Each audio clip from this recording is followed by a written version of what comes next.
بینەرانی ئازیز و خۆشەویستی ئەمە لە هەرکێکن بینەری پرۆگرامی ئەمڕۆ و شاشە ڕەنگینەکەی گەلی کوردستانن. جوانترین سڵاتان لێبێ و ئێوارەتان باش، هیوای تەندروستێکی باش بۆ هەموو لایەکتان ئەخوازین. بە خۆشحاڵیەوەم ئێوارەش بە یارمەتی هاوکارانم لە پرۆگرامێکی نوێدا هاتوونەتەوە میوانی ماڵەکانتان بۆ هیواین کە پرۆگرامێک بێت بەدڵی ئەوەی ئازیز و خۆشەویست بێت. میوانی ئەم ئێوارەمان بەڕێز ئەریوان سیوەیلیە، بەڕێوەبەری بەڕێوەبەرایەتی ڕاگەاندن و چاپ و بڵاوکردنەوەی سلێمانی کەم ئێوارە لەلای ئێمە میوانە. کاگەریوان زۆر بەخێر بێت. زۆر سپاس بۆ کەناڵی ئاسمانی گەلی کوردستان، کەناڵی دایک، ئەو کەناڵێکەیە کە ئەلفوبێ ڕاگەاندنی لێوە فێر بووم. زۆر سپاس. بەخێر بێ سەرچاومان، ئێمەم ئێوارە خۆشحاڵ بووین کە بەڕێستانە لای ئێمە میوانن بۆ هیواین کە زانیاریەکانت سودێ بگەینێت بە بینەرانی خۆت. زۆر سپاس. سپاس بۆ ئامادەبوونت. کاگ ئەریوان، ئەمێ سەرەتا باسی ئەو دەستگای بکەم کە لە ئێستادا تۆ بەڕێوەبەری ئەوێت. ئەم دەستگایەکەی دامەزراوە. ئەم دەستگایی کە من ئێستا بەڕێوەبەرایەتی ڕاگەاندن چاپ و بڵاوکردنەوەی سلێمانیە. ئەم بەڕێوەبەرایەتی پێشتر 5 بەڕێوەبەرایەتی جیاواز بووە، بەڕێوەبەرایەتی ڕاگەاندن بووە، خانی وەرگێڕان بووە، بەڕێوەبەرایەتی چاپ و بڵاوکردنەوە بووە، خانی سمۆرە بووە لەگەڵ ڕادیۆی نەورۆز. دوای سەرهەڵدانی قەیران بۆ کەمکردنەوەی خەرجیەکان و بۆ سوکردنی سەرشانی حکوومەت ئەو 5 بەڕێوەبەرایەتیان لە یەکدا و کردیان بە یەک بەڕێوەبەرایەتی بەمناوە کە ئێستا بەڕێوەبەرایەتی ڕاگەاندن چاپ و بڵاوکردنەوەی سلێمانیە. لە دوای سەرهەڵدانی قەیران کراوە بە یەک بەڕێوەبەرایەتی. ئەم بەڕێوەبەرایەتی لە چەندین بەش پێک هاتووە. گرنگترینەوە بەشانەی کە لە ئێستادا خزمەت بە چاپ و ڕاگەاندن دەکەن چین؟ دیارە بەڕێوەبەرایەتەکە ئەرکە ئەساسەکانی تەعاملکردنێتی لەگەڵ کەناڵەکانی ڕاگەاندن، بڵێن کەناڵە تەلەڤیزیۆنەکان و ڕادیۆکان، کەناڵە تەلەڤیزیۆنەکان، کەناڵە ئاسمانیەکان، کەناڵە لۆکاڵەکان لەگەڵ ڕادیۆکان، هەروەها یەکێک لە ئەرکەکانی تری چاپکردنی کتێبە، یەکێک لە ئەرکەکانی چاپکردنی کتێب و ناملکەی بواری مناڵانە. بەڵام بەداخەوە لە دوای سەرهەڵدانی قەیرانی داراییەوە نەیتوانێت ئەم ئەرکانە وەکو پێویستیە بەجێ بکە. قەیرانی دارایی کاریگەری لەسەر دروستکردن. بەڵێ لە دوای سەرهەڵدانی قەیرانەوە حکوومەت نەیتوانێت بودجەیەکی وای بۆ تەرخان بکە کە بتوانێت بە ئیشەکانی هەستێت. باشە، بەسی مۆڵەتکەین بۆ دەستگاکانی ڕاگەاندن لەبەرەوەی ئێوە پەیوەندیتان لەگەڵ دەستگاکانی ڕاگەاندن و بە ئەوانە هەیە. ئێوە کە چۆن مۆڵەت بە دەستگایەکردن کە دامەزرێت دەستگایەکی ڕاگەاندن؟ بڵێ دیارە کۆمەڵی یاسا و ڕێنمایی هەیە کە تایبەتە بە وەزارەتی ڕۆشنبیری و لاوان هەر کەناڵێکی میدیاییدا، کەناڵی تەلەڤیزیۆنی بیان ڕادیۆن، پێش ئەوەی کە دەست بە پەخشکە ئەبێ سەردان بکە فۆرمی تایبەت هەیە کە ئەبێ ئەو فۆرمە بڕکاتەوە. ئێمە بۆ مۆڵەتدان بە هەر کەناڵێکی میدیایی، هەر کەناڵێکی ڕاگەاندن بە هاوبەشی لەگەڵ وەزارەتی گواستنەوە گەیاندن لەگەڵ وەزارەتی ناوخۆ مۆڵەتیان ئێنێ. ئەو کەسێک کە ئەوێ دەستگایەکی میدیاییدا بمەزرێنێ یان لایەنێکی سیاسیەکیانێکی سیاسیە لا ئێمە داواکاریێک پێشەژەکە. ئێمە داواکاریەکەی ئاڕاستی وەزارەتی ناوخۆ وەزارەتی گواستنەوە گەیاندنەکەین بەپێی ڕێنمایەکان ئەبێت لە ماوەی 6 ڕۆژدا وەڵامەکەی بێتەوە. لە دوای ئەوەی کە موافقەتی بۆ کرێت ئەو دەستگای میدیایە ئەتوانێت پەخشی خۆی دەست پێ بکات. سەرچی بنەمایەک ئێوە موافقەتی پێیان و تاکۆ پەخش دەست پێ بکات؟ دیارە کۆمەڵێ مەرجەیە ئەو کەسی کە ئەوێت بێتە خاوەنی کەناڵێکی ڕاگەاندن جا تەلەڤیزیۆن بیان ڕادیۆ، ئەبێت کەسێک بێ خەڵکی هەرێمی کوردستان بێت تەمەنی لە 25 ساڵ کەمتر نەبێ، بێزگە لەو ئەبێ خاوەنی سەرمایەک بێ، ئەبێ خاوەنی سەرمایەک بێ، ڕەنگە بڵێن بۆ دامەزانی کەناڵێکی سەتەلایت ئەبێت سەرمایەکی دیاریکراوی هەبێ، بۆ ڕادیۆ سەرمایەکی دیاریکراوی هەبێ. دوای ئەوەی کە ئەو تەڵەبانە پێشکەشەکە و شتانە ئەسەلمێنێ، ئێمە داواکاریەکەی بەرزەکەینەوە بۆ وەزارەت و دوای ئەوە ئەجێتە وەزارەتی ناوخۆ کۆمەڵی ڕێنمایی هەیە، هی وەزارەتی ڕۆشنبیریە کە موافقەتی دێتەوە. ئەگەر هەموو مەرجەکانی تیا بوو ئێمە توانین مۆڵەتی بینێ. لە دوای مۆڵەت پێدانیش کاتێکم دەستگا دەسەکات بە پەخشی خۆی، ئێوە سەرپەرشتی و دەستگایەکان بێگومان گرنگە بزانیت کە دەستگایەکی ڕاگەاندن ڕۆژانە چۆن کاری خۆی دەکات و پێویست دەکات هەبێ هەموو شتێک سانسۆری هەبێت لەناو ڕاگەاندنە بەتایبەت ئەو چی پەخش بکرێت چی پەخش نەکرێت. چاودێریکردنەکانی ئێوە چۆنە بۆ ڕاگەاندن بۆ دەستگاکانی ڕاگەاندن؟ هەر کەناڵێکی میدیایی وەکو جەناب ئامبژۆڵ کە دوای کە مۆڵەتی پێدرێ ئەبێ لە ماوەی 3 مانگدا پەخشی خۆی دەست پێ بکە. واتە هەر کەسێکە داوای پێشکەش دەکات بۆ مۆڵەتدان کەناڵێکی میدیایی جا ڕادیۆ یان تەلەڤیزیۆن ئەبێ لە ماوەی 90 ڕۆژە پەخشی خۆی دەست پێ بکە. ئێمە لێ پرسیوانی غەڵا ناکەین، ئێمە ئەرکمان چاودێریکردنی کەناڵەکانی ڕاگەاندنە، هەم تەلەڤیزیۆنە ئاسمانیەکان، هەم کەناڵە لۆکاڵەکان، ئەی تەلەڤیزیۆن لەگەڵ ڕادیۆکان. لە مۆڵەت وەرگرتنا کۆمەڵێ مەرجەیە، ئەوانەیان پێ ئەوترێت ئەو شتانی کە پەخشەکەن جا هەواڵەکانیان بێ یاخود ئەو فیلمانەی کە بڵاوی ئەکەنەوە نابێت کاریگەری لەسەر ئاشتی کۆمەڵایەتی هەبێت. یەکێک لە مەرجەکان ئەوانەیە بەڵێ لە چاومەرجانیان پێڵن لە سەرەتادا بەڵێ نابێت لە کارکردنیانە لە دابوونەریتی گشتی لا بدەن. هەندێک هەواڵ هەیەیان هەندێک فیلم هەیە کە ڕەنگە جیاوازی ڕێگازی دروستکایان جیاوازی بینی ئاینەکان دابوونەریتی ئێمە کار ڕەسەر دابوونەریت بەڵێ لە پەخشکردنی ئەو شتانە ئێمە ئاگدارە نەکەینەوە بە نووسراوێک ئاڕاستی سەر و خۆمانەکەین کە وەزارەتی ڕۆشنبیریە. زۆر باشە با بێنە سەر چاپ و بڵاوکردنەوە ئێوە چۆن کار بۆ ئەمە دەکەن؟ ئەم بەڕێوەبەراتی ئێمە پێشتر سیان لە بەڕێوەبەراتەکانی گەخانی وەرگێڕان بووە لەگەڵ چاپ و بڵاوکردنەوە لەگەڵ خانی سمۆرە ئەمانە هەرسییان لە بۆری چاپکردنی کتێب و نامیکە ئەوانە کاریان کردووە. هەرێکان بۆ بواری خانەی وەرگێڕان هەموو ئەو کتێبانی کە وەرگێڕان بۆ لە زمانەکانی ترەوە بۆ سەر زمانی کوردی چاپیان کردووە خانی سمۆرە ئیشی لەسەر مناڵان کردووە. ئێمەش بە هەمان شێوەیە ئێستا کار لەسەرەوەکەین هەرچەندە لە دوای سەرهەڵدانی قیرانەوەکو ئەو سایە باسم کرد ئەمەژم بۆ کرد بەوەی نەبوونی بودجەوە نەمانتوانی ژمارە کتێب چاپ بکەین لە کۆتایی ساڵی 2009 نەبێکە جەنابی وەزیر ڕۆشنبیری برێک پارەی بۆ تەرخانکردین توانیمان هەرچەندە ئەرکی چاپکردنەکە ئێمە نەبوو بەڵام ئێمە بە حکومیەوەی کە بەڕێوەبەراتێکی خەڵکی شارەزامان تیای لە بوارانەیە بۆ هەڵسەنگاندنی کتێب چ لە ڕووی ناوەڕۆکەوە بۆ چاپکردنی لە ڕووی دەرخستنەوە تا بڕی ئەو تێچوونی پارە ئێمە لە ڕێگەی شارەزاکانمانەوە هەڵسەنگاندن و دەرخستان بۆ کۆمەڵی لەو کتێبانە کرد و تقریبان ئێستا ژمارەیەکیان چاپکراون و کەوتونتە بەچاوی خوێنەران. کتێبەکان چی لە خۆگرن ئەوانەی کە چاپ و بڵاوکراونەتەوە؟ کتێبەکان کۆمەڵی بواری جیاجاگرێتەوە دێکۆڵنەوەی زانستی تیا بووە ڕۆمانی تیا بووە چیرۆکی تیا بووە کتێبی بواری ئەدەبیاتی تیا بووە کاڵم بواری ئەدەشتی زۆر باش کتێبی تەرجەمەی تیا بووە. کەواتە بە باسی کتێبی مناڵانیش بکەین ئێوە تاکو چەندێک وەکو دەستگاکەتان گرنگی بە کتێبی مناڵان دەدەن بە تایبەت کە خانی سمۆرە لە ئێستادا لە لای ئێوە لەژێر سەرپەرشتی ئەوەدایە. بڵێ دیارە بەداخەوە ئەتوان بڵێم کتێبخانەی کوردی لەو بابەتانی کە تایبەتمەندن بە مناڵ هەژارە کتێب و نامیلکی کەمتیایە لە ڕابردووشە هەندێک کار کراوە ڕەنگە ئەوە لە ئاسی پێویستانە بێن. لە بەڕێوەبەراتەکەمان ژمارەیەکی زۆر لە ناونشانی کتێب و نامیلکە هەیە کە ئامادەکراون پێشتر بۆ چاپ بەڵام بە بۆنەی نەبوونی بودجەوە چاپ نەکراون. ئێستا هەموو ئەوانە لای ئێمە هەیە چاوەڕێ ئەوین کە ئەگەر لە ڕێگەی وەزارەتەوە بڕێک پارەمان بۆ تەرخان بکرێت ژمارەی لەو کتێبانە چاپ بکەین. ئینشاءڵڵا هیوادارین کە بە زووترین کات ئەو بودجێ بۆ ئێوە تەرخام کرێت و تاکو خزمەتێکی گەورە بە نووسەران بکرێت بە تایبەتیش نووسەرانی لە بواری مناڵاندا چونکە جیلێکن ئەوان بۆ کۆمەڵگە ئاماداکرێن بۆ نەوەی داهاتوومانەوە کە پێویستەکات زیاتر کاریان لەسەر بکرێت. ئێمە لەگەڵ تویا بەردەوامە بین کاگەریوان بەڵام پاش ناوبڕێکی کورت و ئەگەڕێنەلاتان.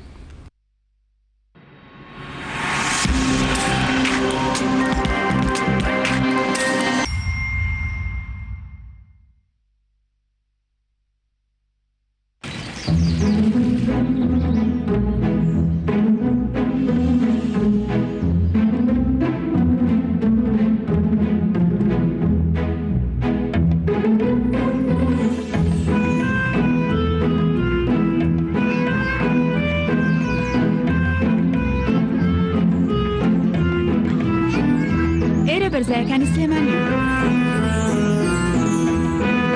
بەرزایەکانی سلێمانی هێمای شارستانی ژیان.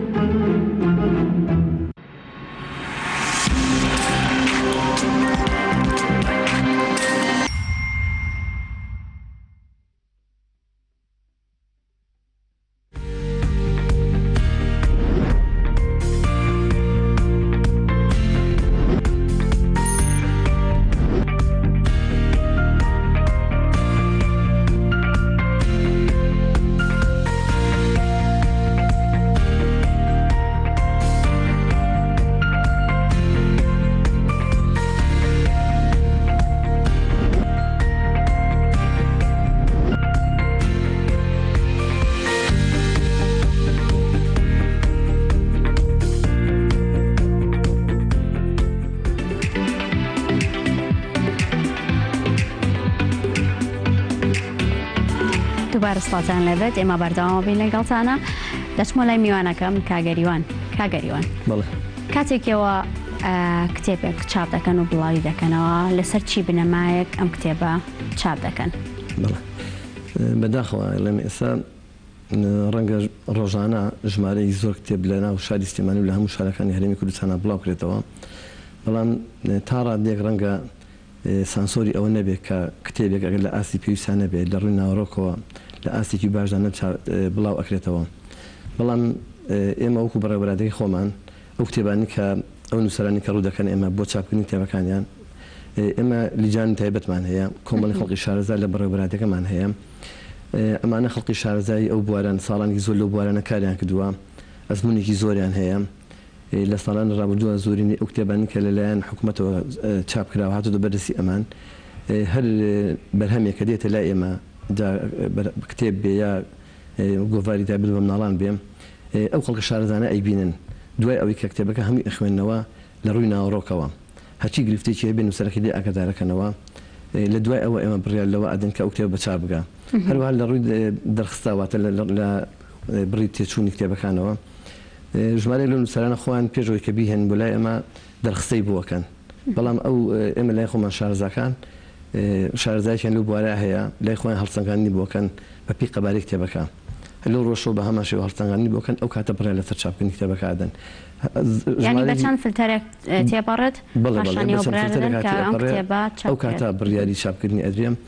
دوای ئەوەی کە هەڵسەنگاندنی بۆ کرێ ئەدێتەوە دەست نووسەرەکە ئەبێت ئەو گرفتانی کە هەیە لە نووسینەکە چارەسەری بکە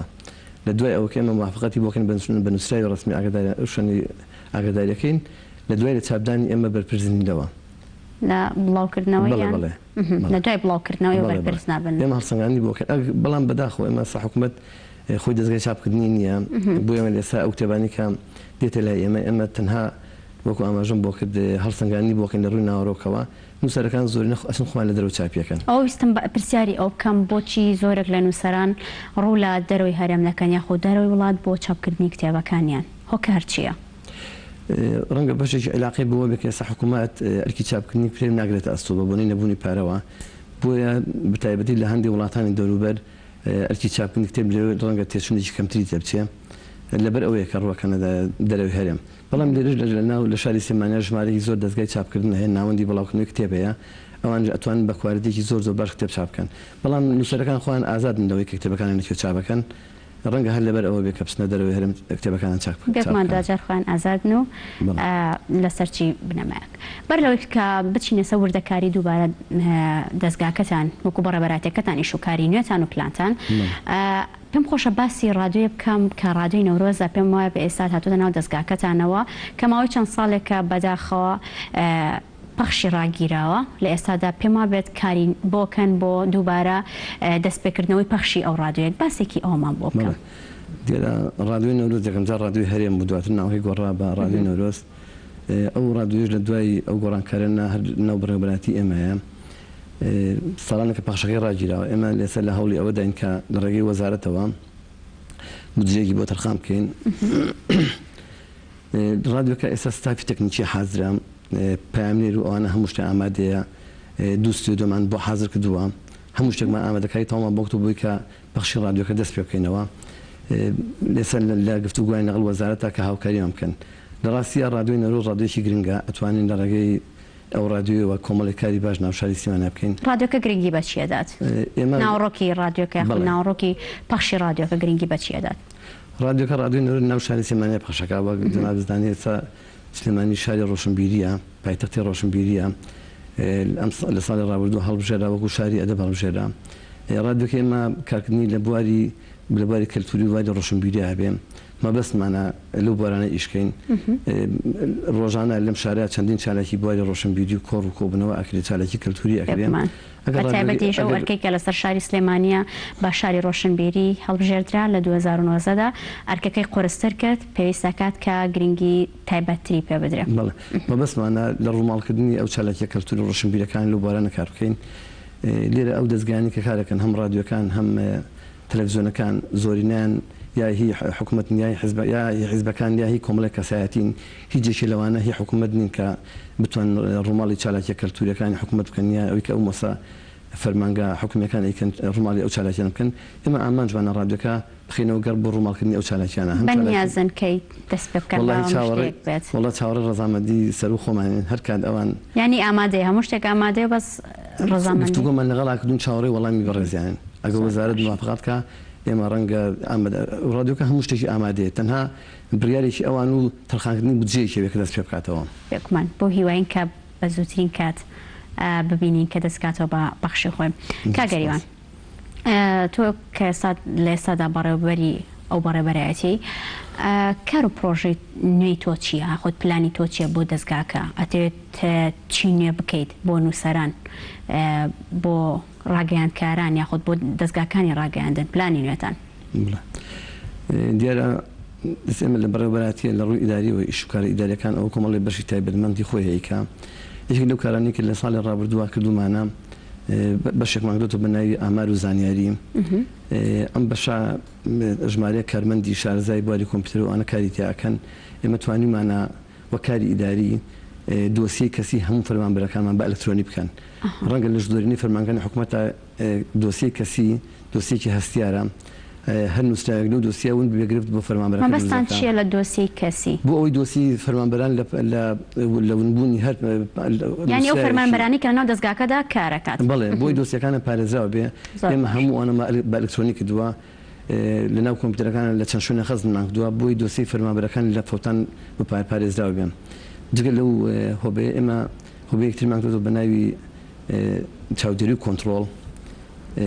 ئەم هۆبەیە لە وەزارەتی گواستنەوە و گەیاندنیش بە هەمان شێوە بەڕێوەبەرایەتی گشتی بۆ کراوەتەوە بە ناوی مۆنیتەرینگ لە ئێمەش ئەو بەشەمان کردوتەوە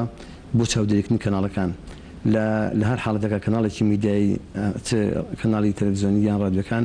ئەگەر لە پەخشکردنی هەواڵێک یان فیلمێکە کە لەگەڵ دابوونەریتی کۆمەڵاتیان نەگونجێیان کە ئاشتەوایی کۆمەڵاتی تێک بە ئێمە سەر و خۆمان بە راپۆرتێک ئاگدارەکەین و بووی کە ئیجراعاتی یەغڵا بکرێ زۆر باشە کاگەریوان ئەگەر شتێکمان بێت ئێمە باسمان نەکرد بێت بتوێت وەکو دو وتەی خۆت زۆر بە کورتی پێمان بڵێت زۆر سپاس وەڵام دیارە من چوومەتەوە پلان و بەرنامەی خۆم هەیە بۆ ئەو بەڕێوەبەرایەتیە جگە لەو شتانێک کە باسم کرد لە گفتوگوهای لەگەڵ وەزارەتە بۆی کە هاوکارمان بنەوەی لە دابینکردنی بڕێک بجا بۆ چاپکردنی کتێب ئەوە یەکێک لە بەرنامەکانە بەگەڕخستنەوەی ڕادیۆکە وەکو گفتوگۆمان لەبارەوە کرد ئەوە ئیشێکتر لە پلانەکانمانە بێجگە لەوە بواری سۆشیال میدیا زۆر گرنگە ئێمە لەو بەڕێوەبەرایەتیە سایت و پێجێک تایبەتمان کردەوە بە بەڕێوەبەرایەتەکەمان بە ناوی سلێمانی ماس میدیا SMM هەموو ئەو چالاکیەکانی هەم بەڕێوەبەرایەتەکە هەموو ئەو چالاکیە سەقافی کەلتورانێک لەم شارە بەڕێوەچن ئێمە لە ڕێگەی ئەو سۆشیال میدیاوەتە لە ڕێگەی سایت و هەم لە ڕێی پێجەکەەوە لە تۆڕی کۆمەڵاتی فەیسبوک ئەو چالاکیانە ئەخێنە پێشچاوی خوێنەر و بینەرە هیوای سەرکەوتنتان بۆ خوازین هیوادارین کە لە پۆستی نێتە بتوانیت ئەو شتانەی کە پێویستەکات و زەڕورە وە پلانت بۆ دانا هەمویان بۆ بچێتە سەر و جێبەجێیان بکەیت و دەستخۆشی لێکەین و دووبارە زۆر سپاس بۆ ئامادەبوونت سپاس بۆتەوە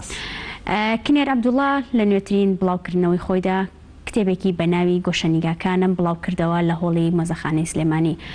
هاوکارمان راپۆرتێکان بۆ ئامادەکردوین فەرموو بە پێکەوە بینەری ئەو راپۆرتە بووین.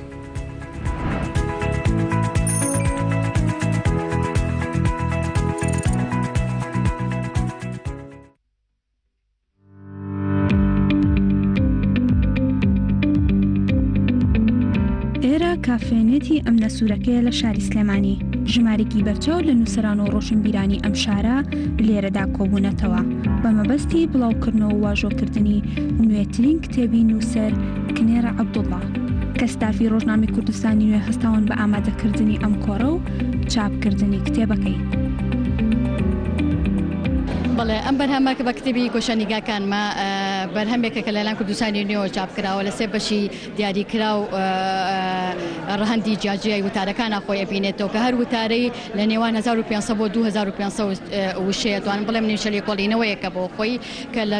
240 لاپەڕەیە خۆی بینیوەتەوە بەشێکی گزارشتە لە بابەتەکانی تایبەتمەندە بە ژنان بەشێکی گزارشتە لەسەر بۆ پێناسەکردنەوەی سەرجەم ئەو چەمکانی پەیوەندیدارن بە مای فرێمرۆ بە یەکسانی بە دیموکراسی بە کۆمەلگەی مەدەنی و بەشێکی تایبەتمەندە بە ڕێگە چارەسەرەکان لەمەڕ ئەو کێشە و گرفت و هۆکارانەی کە لەناو کۆمەلگەی کوردیا بوونی هەیە هیوادارم بەم بەرهەمە توانی بێتم کە شوێنی خۆی بکاتەوە و پڕکردنەوەی ئەو بۆشاییە بکە لە کۆمەلگەی کوردیا بوونی هەیە. ئێوارە کۆڕەدا چەند پارچە میوزیکێک لەلایەن میوزیکژنی ناوداری کورد ئالان عارف پێشکەش کراو لەلایەکی دیکەوە گفتوگۆیەکی ئەدەبی سەبارەت بە کار و بەرهەمەکانی نووسەرکرا. ئەم کتێبەی کنێرخان تاوان کنێرخان چالاکوانێکی بواری کۆمەڵی مەدەنیە و لە بواری مەسەلەی ژنی شادەنووسێ هەموو ڕۆژنامەنووس هەمووکو نووسەریش وەکو چالاکوانێکی کۆمەڵی کوردەواریش ئێمە وەزیفەی خۆمان مەزانی ئەم کتێبەی بۆ چاپ بکەین. تاوان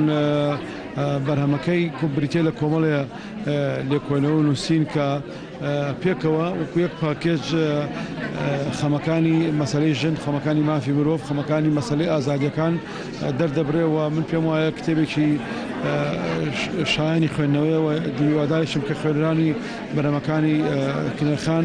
واروە خوێنرانی کتێبەکانی کوردستانی نوێژ ئەم دیوە لە ئەم کتێبە ببینین کە شایانی خوێندنەوە بێت. دیارە لە پێشەوە زۆر سواز بۆیەوە و پیرۆزبایی لە کنێرخانەکەم بەڕاستی ئەم بەرهەمەی ئەمڕۆی کە گۆشان نیگاکانی خۆیەتی لە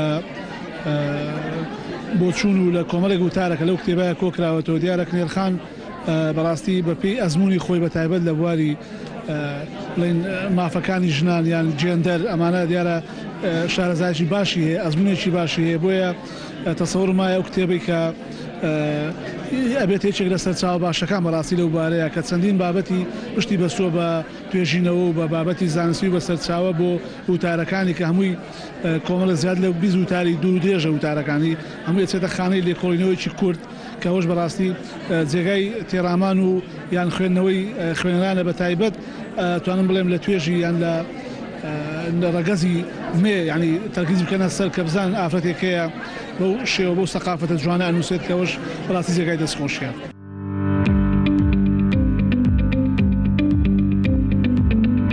کنێر عەبدوڵڵا یەکێکە لە دیارترین و چالاکترین ئەو ژنانی هەمیشە هەوڵی بۆ چەسپاندنی پێگەی ژنان داوە.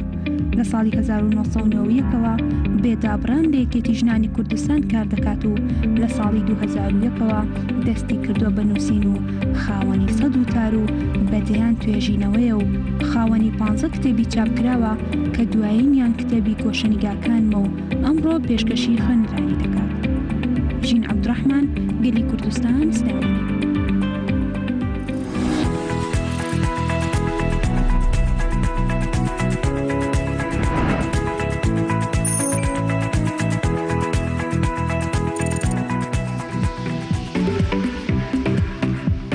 سپاس بۆ هاوکارمان ژین عەبدوڕەحمان بۆ ئامادەکردنی ئەو راپۆرتە و دەستخۆشی لە خاتوکنێ دەکەین